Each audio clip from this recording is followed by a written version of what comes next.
I do get asked quite often about tooling, and like a lot of people, I go to YouTube to watch a video on what someone else's opinion is. So this is just my way of giving back to all those people that have made reviews that I've watched. There's no sponsorship, this is just all stuff I bought with my own money. It's just my opinion and how I've got on with it over the past few years or however long I've had it. If it can help someone that was in the position I was before I bought what I'm going to talk about, then happy days. So let's get on with it. Milwaukee 90-degree die grinder. Is it any good? Now this is my pneumatic die grinder that I used 5 days a week for nearly 20 years.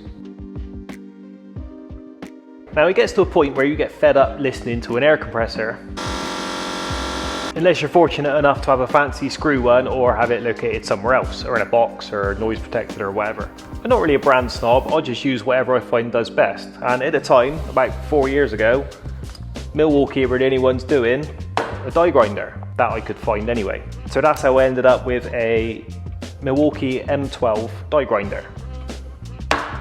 So how much was it? Well, one of these bare is about 150 quid, and then with charger and 2 batteries is about 250 quid. But they've now got a Gen 2, and a Gen 2 is about 180 quid bare and about 310 pounds with a charger and 2 batteries. Now that is pretty expensive when you consider one of these is about 15 to 20 quid. If you take out the inefficiency of a compressor and the running costs of one, this is winning by far when it comes to price. How heavy are they? So the Milwaukee Bear weighs 570 grams or 20.5 ounces. With the 4 amp battery, it's 34.5 ounces, which is 980 grams. With the little 2 amp battery is 750 grams, 26.5 ounces. And the pneumatic, air powered, is 18 ounces or 510 grams. Now a 90-degree die grinder is probably my most used and useful tool in the shop. There's so many things you can do with it, and you do find yourself using it for. There's like barrel bits, all different sizes, heavy burr bits, flat disc, grinding disc, cut off wheels, everything. It's the most useful thing I've got. And it does come with a 6mm and an 8mm adapter too. It is holding up well, to be fair, for how much it gets used and abused, but it is just starting to go on the top. The head's just starting loose, and it does struggle sometimes. You've got to keep them clean, because all the dirt gets in the tops. You've got to blow them out every now and then, but they do work well. But when it comes to it, this one's probably 20 years old now, and it still runs like new, whereas this is starting to cause me some problems now. It's also quite a bit clumsier. This is so light and neat, you can get it in anywhere you want it, you can flick it around your hand, it's good. Whereas this, especially with a 4 amp battery, which is probably what you need because the little ones just don't last 2 minutes, it is clumsy, it's heavy, it's bulky, and it's just not as nice to hold as this one.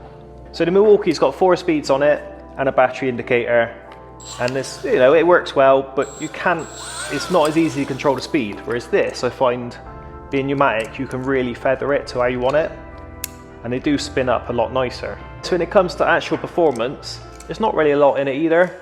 They're both pretty good when it comes to the actual grinding thing. These definitely sound better when you rev them up though.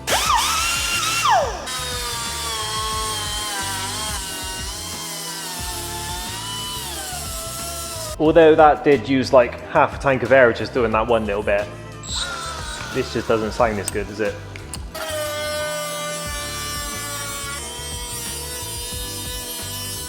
Obviously the big downside of one of these is you have to drag an airline everywhere, whereas this, you can take it anywhere. I've taken this on site and it makes life so much easier.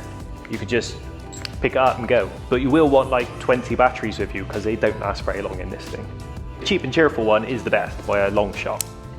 It's lighter, it's easier to use, it's more user friendly, but the downside is you do have to have an air compressor running flat out and it's noisy.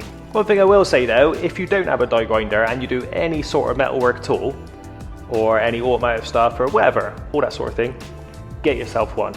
This is one of the most handy tools I own. I use it for everything, it gets used every day. It's just a brilliant tool to have. Obviously if you've got a big compressor, one of these If you're unsure, it's cheap. Get them on eBay for like peanuts. But in reality, if you were to say you can only have one, or you had to recommend one to someone, it would be the Milwaukee.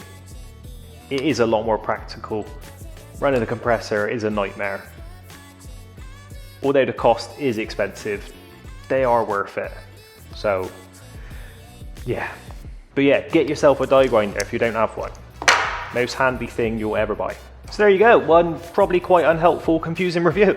If there's anything else you see me use that you think, I wonder if that's any good, let me know in the comments and I will make a probably mediocre video on it.